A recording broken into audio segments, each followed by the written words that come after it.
Hey you guys, today we are going to make beef flank steak. So we start off by washing our flank very well. You all know how I like to do it. I like to rinse it very well, rinse our meat very well in water, and then I like to soak it with water and vinegar for 30 minutes to an hour. I mean, you can even do it longer for several hours. All it does is just adds more tenderness to the meat, and it makes sure that it gets very clean. So this was sitting for about an hour in water and vinegar, rinsed it all off, and now we're ready to go. So I placed the paper towel over it because I did pat it dry on both sides. And now I feel like it's ready for us to do our scoring technique. So what we're going to do is we're just going to take a small knife and we're just going to make little hatch marks with our knife into the meat. So we're just going to go diagonal. And then we're going to go the other way.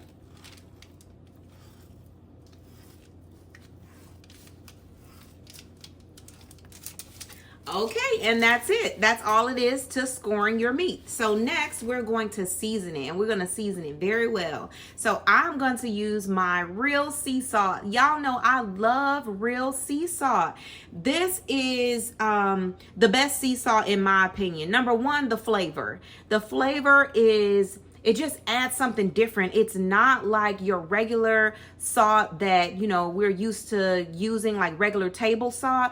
It doesn't have that type of flavor. It has a very distinct flavor of its own. So I would just encourage you to try real sea salt. So we're just gonna sprinkle this all over. We're going to add some garlic powder. We're going to add some garlic powder next.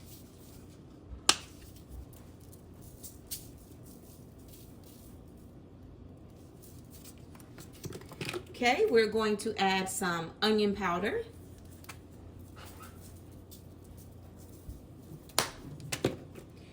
We're going to add just a little bit of cumin, just because I like the taste of this on my red meats.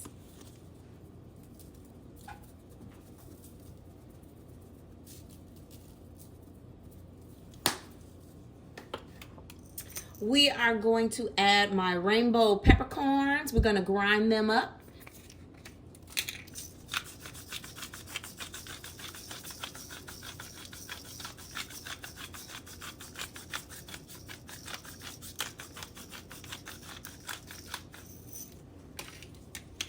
Okay, and last but not least, I'm going to add a bit of smoked paprika. Y'all know I love the taste of smoked paprika. To me, it just gives an extra piece of soul to your meat.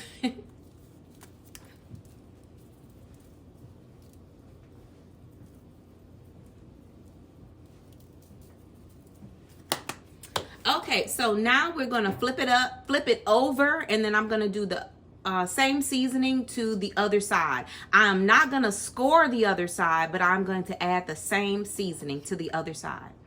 Oil. I just drizzled enough olive oil to cover the bottom of the cast iron, and now it is heating on medium to medium high because we want to make sure that this is really hot for when we put our flank steak into the pot, the Dutch oven. Okay, so now we are going to add our flank steak to our Dutch oven cast iron skillet.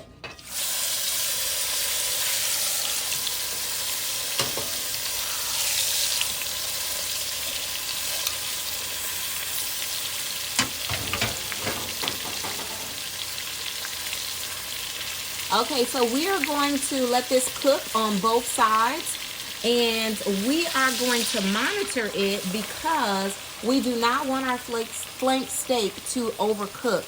We want to cook this flank to medium well. That's what my family likes. I know most people or a lot of people tend to like just medium flank steak, but that's not my family's ministry. We don't like just medium flank steak. I mean, pray for us. If you think that we should love just regular medium flank steak, then, you know, say a prayer for us that our taste buds will change. So we're going to monitor this. I have a food thermometer, and we are going to cook it to about 145 degrees Fahrenheit. Okay, so our flank is ready to turn over. I like that color. That looks beautiful. So now is the time that we really have to be careful. We're going to get our thermometer and we're going to measure the internal temperature. Here's a thermometer that I use. It's called Therm Pro. And just going to insert it. And as you can see, it is only about at 100 degrees right now. So we have to go to 145.